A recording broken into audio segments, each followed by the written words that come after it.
Taste the Daily.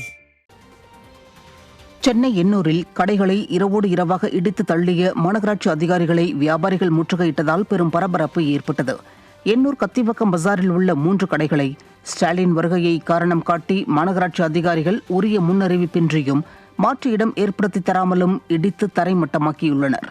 மேலும் அருகிலிருந்து பழைய நூலகத்தையும் இடித்த நிலையில் மாநகராட்சி அதிகாரிகளை வியாபாரிகள் முற்றுகையிட்டனர்.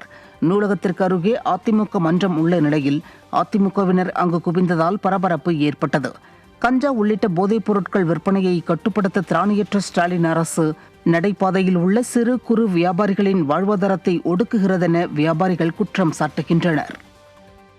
ஒரே நாள் டைம் கொடுத்து கடையை காலி பண்ண சொல்றாங்க.